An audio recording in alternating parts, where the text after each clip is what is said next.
ठाण्यातील ज्ञानेश्वर नगर परिसरात आज नाना नानी पार्क आणि आरोग्य केंद्र उभारण्याच्या मागणीवरून मोठा हाय व्होल्टेज ड्रामा पाहायला मिळाला। पुलाखालील मोकळ्या जागेवर नाना नानी पार्क उभारावा अशी मागणी उद्धव बाळासाहेब ठाकरे गटाचे स्थानिक नगरसेवक शहाजी खुसपे यांनी ठामपणे मांडली। या मागणीला भाजपने देखील पाठिंबा देत त्याच ठिकाणी नाना नानी पार्क उभारण्याची मागणी केली। दरम्यान शिवसेना शिंदे गटाचे नगरसेवक अनिल भोर तसंच स्थानिक नगरसेवक कणसे यांनी या जागेवर नागरिकांच्या आरोग्य सुविधांसाठी आरोग्य केंद्र उभारण्यात यावं अशी भूमिका घेतली होती। त्यानुसार आज आरोग्य केंद्र उभारण्यासाठी लागणाऱ्या साहित्याचा कंटेनर घटनास्थळी दाखल झाला होता।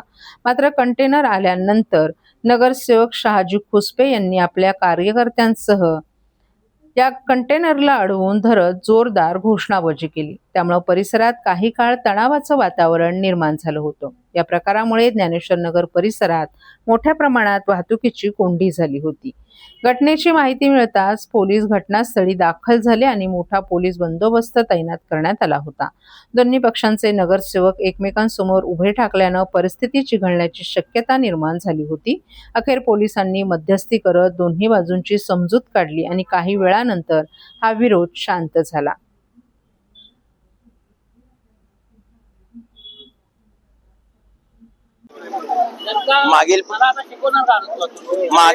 मागील 20 दिवसापासून तुम्हाला गेल्या 20 दिवसापूर्वी पण घटना झालेली असेल की जे नाना नानी पार्क जे संत ज्ञानेश्वर नगर व डॉक्टर गंगाधर नगर मधील रहिवाशांसाठी एकमेव खेळण्याचं गार्डन होतं, जे 13 वर्ष धूळखात पडलेलं होतं, त्याच्याकडे कोणाचंही लक्ष नव्हतं। त्या गार्डनचा विकास करून त्या ठिकाणी लहान मुलांना गार्डन खेळण्यासाठी उपलब्ध करून देण्यासाठी मी जेव्हा प्रयत्न चालू केले, त्यानंतर रातोरात स्थानिक लोकांनी म्हणजे स्थानिक नेत्या लोकांनी ज्या लोकांना इथे आरोग्य केंद्र करायचं त्यांनी रातोरात कुठल्याही पद्धतीची वर्क ऑर्डर कोणत्याही पद्धतीची परमिशन नसताना RMC कॉन्क्रीट डायरेक्ट गार्डन मध्ये ओतलं। त्या जागेची परमिशन आहे काय त्यांच्याकडे काही नाहीये।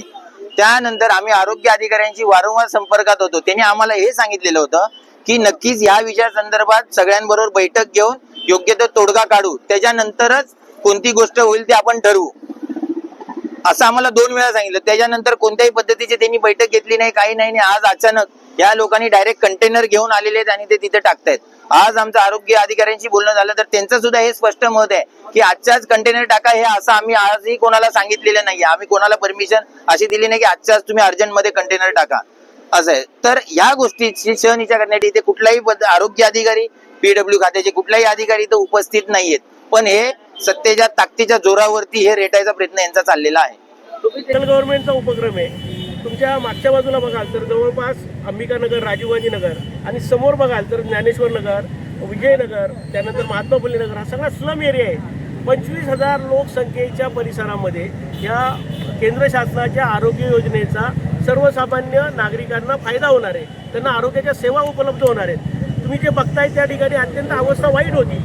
त्या ठिकाणाचं आम्ही आता त्याच्यामध्ये बदल करतोय। त्या ठिकाणामध्ये PCC झालेला आहे, त्या ठिकाणी स्वच्छता होते, बाजूचा नाला बंदिस्त होईल आणि त्या ठिकाणी ठाणे शहरामध्ये चांगला लौकिक असलेलं आरोग्य केंद्र येत्या 2 महिन्यात तुम्हाला अत्यंत चांगल्या पद्धतीने कार्यान्वित झालेलं दिसेल। साहेब, त्या बाजूला शौचालय आहे, नाला आहे अशी देखील भावना व्यक्त होते आणि रस्ता देखील शौचालयाच्या मार्गातूनच तिथून जायला लागतंय। नाही, ऐका, जो शौचालयाचं तुम्ही म्हणताय तो शौचालय या ज्ञानेश्वर नगरच्या परिसरामध्ये पुरेशी युनिट आहे शौचालयाची, त्यामुळे त्या शौचालयाचा ज्ञानेश्वर नगर या विभागातले कुठल्याही लोकांच्याकडून वापर होत नाहीये। काही वर्षापूर्वी ज्या ठिकाणी इकडे शौचालयाची कामं सुरू होती त्यावेळी ते पर्यायी केलेलं होतं, परंतु आता त्या शौचालयांचा वापर होत नाही। त्यामुळेच आम्ही ठरवलं की या ठिकाणी ही जागा पडलेली आहे, या ठिकाणी संध्याकाळच्या वेळात व्यसनी अंमली पदार्थांचं सेवन केलेली मुलं येतात, छेडछाड होते, तर या ठिकाणी आपण जागेचा कायापालट करूया। त्या दृष्टीने प्रशासकीय पातळीवर आम्ही प्रस्ताव तयार केला। या ठिकाणी जागेचे आरोग्य विभागाकडून पंचनामे झाले, आरोग्य विभागाचं अप्रुव्हल आलं। आरोग्य विभागाने या ठिकाणी अभिप्राय दिला आहे की आजूबाजूच्या 25,000च्या स्लममध्ये, झोपडपट्टीमध्ये आरोग्याच्या प्राथमिक सुविधा मिळण्यासाठी कुठलंही आरोग्य केंद्र नाही आहे, तर ही जागा परफेक्ट आहे असा प्रशासनाचा अहवाल आहे आणि ते अप्रुव्हल पण आलेलं आहे।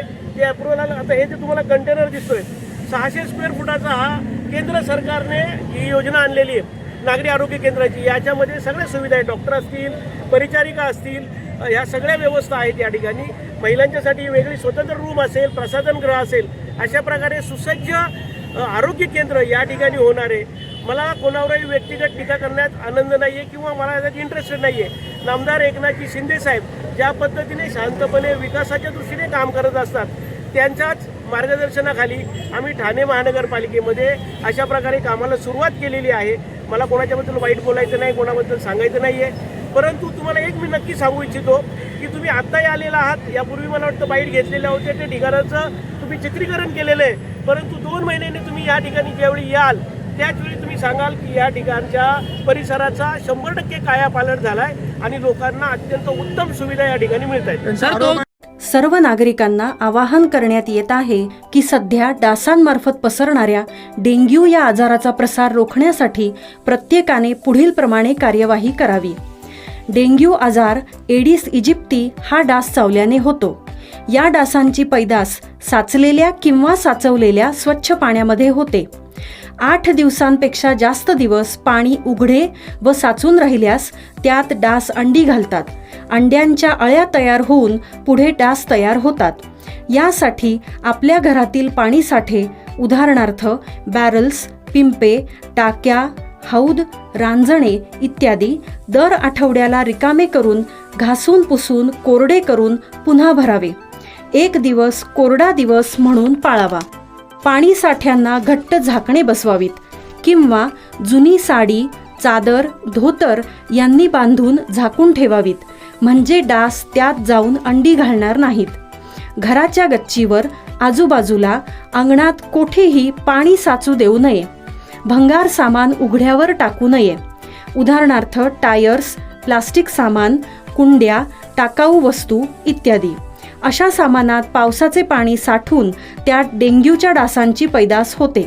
घरातील कूलर्स, फ्रीजच्या पाठीमागील ट्रे हे देखील वेळोवेळी कोरडे करावेत. लक्षात ठेवा, नुसत्या फवारणीने डास घनता कमी होत नाही, तर त्यासाठी डास पैदास ठिकाणे नष्ट करणे ही आपल्या सर्वांची जबाबदारी आहे. कोणताही ताप अंगावर न काढता जवळच्या शासकीय रुग्णालयात मोफत औषधोपचार घ्या. अशा प्रकारे नागरिकांनी सहकार्य केल्यास डेंग्यूचा प्रसार रोखणे सहज शक्य आहे.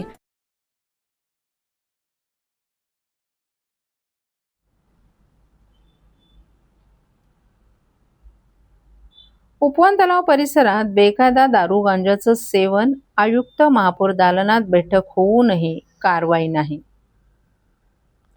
ठाण्यातील आकर्षणाचं केंद्रबिंदू असलेल्या उपवन तलाव परिसरात बेकायदा दारू गांजाचं सेवन तसंच रात्री उशिरापर्यंत शोरमाच्या गाड्या लागत असल्याचं अनेक वेळा प्रशासनाच्या निदर्शनास आणलं आहे. या संदर्भात महापौर आणि पालिका आयुक्तांच्या दालनात बैठक होऊनही अद्याप कारवाई का करण्यात आली नाही असा प्रश्न उपस्थित करत परिवहन मंत्री प्रताप सरनाईक यांच्या पत्नी तसंच शिवसेनेच्या नगरसेविका परिषद सरनाईक यांनी शिवसेनेला आज घरचा आहेर दिलाय. प्रेमी युगल आणि सकाळ संध्याकाळ फेरफटका मारण्यासाठी ठाण्यातील उपवन तलाव हे प्रसिद्ध ठिकाण आहे.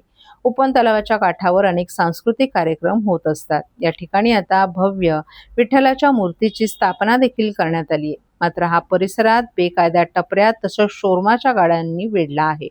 याशिवाय या परिसरात गांजा सेवन करणाऱ्यांची संख्या देखील वाढली असून यामुळे महिलांची सुरक्षा देखील धोक्यात आली असल्याची बाब शिवसेनेच्या नगरसेविका परिषद सरनाईक यांनी सभागृहाच्या निदर्शनास आणून दिली आहे. याबाबत वारंवार तक्रार करण्यात आली आहे. तसंच पालिका आयुक्त सौरभ राव आणि महापौर शर्मिला पिंपळकर यांच्या दालनात बैठका होऊनही कारवाई झाली नाही. कारवाई का होत नाही आणि कधी होणार असा प्रश्न उपस्थित करत कारवाई करणार नसाल तर विठ्ठल मूर्ती दुसरीकडे स्थलांतरित करा अशी हतबलता त्यांनी व्यक्त केली आहे. दरम्यान प्रशासनाला कारवाईचा वेळ वाढवण्याचे आदेश देऊनही कारवाई का केली नाही असा जाब महापौर पिंपळकर यांनी प्रशासनाला विचारलाय. तर रात्री 10 वाजेपर्यंत कारवाई करण्यात येते, त्याचा वेळ आणखीन वाढवण्यात येईल. तसंच कारवाई न झाल्यास अधिकाऱ्यांवर कारवाई करण्यात येईल असं स्पष्टीकरण अतिरिक्त आयुक्त प्रशांत रोडे यांनी दिलं आहे.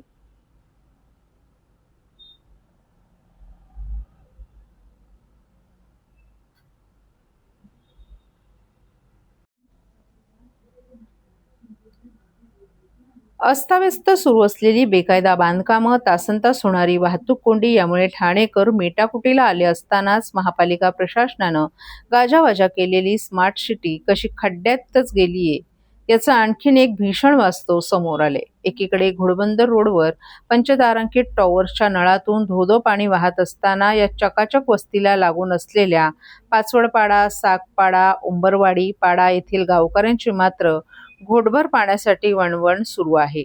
डोक्यावर हंडे घेऊन पाण्याच्या शोधात निघालेल्या या गावातील महिलांना डबक्यातील पाण्याचा आधार घ्यावा लागतोय. आमचे हे हाल कधी संपणार असा आर्त सवाल येथील गावकऱ्यांनी सत्ताधाऱ्यांना केलाय. नव्यानं विकसित होत असलेल्या घोडबंदर पट्ट्यात टोलेजंग इमारती उभ्या राहत असून कोट्यावधी रुपयांचे फ्लॅट्स विकले जात आहेत. तरण तलाव, मोठमोठी हॉटेल्स आणि उच्चभ्रू वस्त्यांमध्ये मुबलक पाणी असून एकीकडे श्रीमंती थाटाचं प्रदर्शन तर दुसरीकडे याच घोडबंदरमधील आदिवासी पाड्यांमध्ये गरिबीचे चटके भूमिपुत्रांना सहन करावे लागतायत. वडवली पोलीस ठाण्यापासून थोड्याच अंतरावर पाचवडपाडा, सागपाडा आणि उंबरबावडी पाडा असे 3 आदिवासी पाडे आहेत. सुमारे 700 लोकवस्ती असून येथील रहिवासी हे भूमिपुत्र आहेत. या पाड्यापासून जवळच ज्ञानगंगा कॉलेज आणि हावरे सिटीचा परिसर आहे. तेथे मुबलक पाणी असताना आदिवासी पाड्यात मात्र पिण्यासाठी पाणीही मिळत नाही अशी भयाण परिस्थिती आहे. घोडबंदरच्या आदिवासी पाड्यांमध्ये राहणारे बांधव हे भूमिपुत्र आहेत. स्वातंत्र्याला 78 वर्ष उलटली आहेत, तरीही अजून आम्ही पारतंत्र्यातच आहोत. सध्या उन्हाचे चटके बसत असताना भीषण पाणी टंचाईलाही सामोरं जावं लागतंय. घरात कपडे धुवायला देखील पाणी नाही. लवकरात लवकर ठाणे महापालिकेनं नवीन जलवाहिनी टाकून पाण्याची व्यवस्था करावी, अन्यथा रस्त्यावर उतरून आंदोलन करण्याशिवाय पर्याय नाही असा इशारा येथील आदिवासी बांधव वसंत गावित यांनी दिलाय. ठाणे महापालिकेनं 7 वर्षांपूर्वी घोडबंदरच्या आदिवासी पाड्यांमध्ये जलवाहिनी टाकली होती. पंपिंगद्वारे रहिवाशांना पाणी मिळत होतं. सकाळी 20 मिनिटे का होईना नळाला पाणी येत होतं.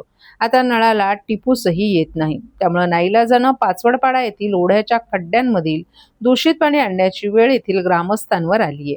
पाड्यांमधील सुमारे 60 मुलं आणि मुली वसंत विहार येथील शाळेत जातात. मात्र अनेकदा शाळेला दांडी मारून त्यांना खड्ड्यातील पाणी आणावं लागतं.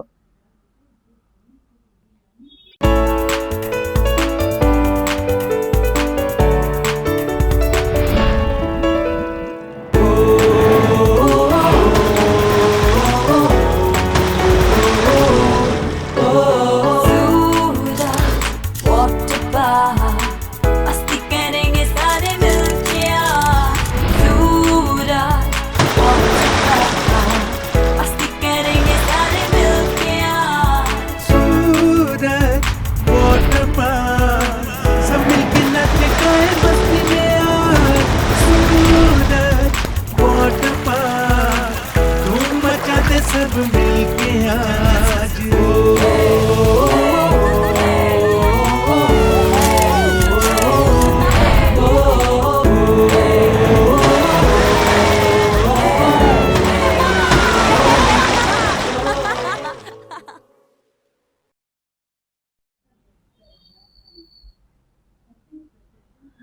ठाण्यातील गजबजलेल्या चरई परिसरात पुन्हा एकदा चोरीच्या घटनेनं खळबळ. ठाण्यातील टेंभीनाका परिसरातील चरई परिसरात असणाऱ्या एका कपड्याच्या दुकानात काल मध्यरात्री चोरीची घटना घडलीय. हा चोर तब्बल 8 मिनिटं दुकानाचं शटर तोडत होता. मात्र तरी देखील त्याच्यावर कोणाचीही नजर पडली नसून मागील काही दिवसांपूर्वी याच चरई भागात एकाच रात्री तब्बल 4 ते 5 दुकानात चोरीची घटना घडली होती. यामुळे पुन्हा एकदा पोलिसांच्या रात्रीच्या बंदोबस्तावर प्रश्नचिन्ह निर्माण झाले. या चोराने या दुकानातून मोठ्या प्रमाणात पैसे आणि काही सामान चोरी केल्याचंही दिसून आले. या संपूर्ण घटनेचा सीसीटीव्ही सध्या समोर आला असून नौपाडा पोलीस या प्रकरणी पुढील तपास करत आहेत.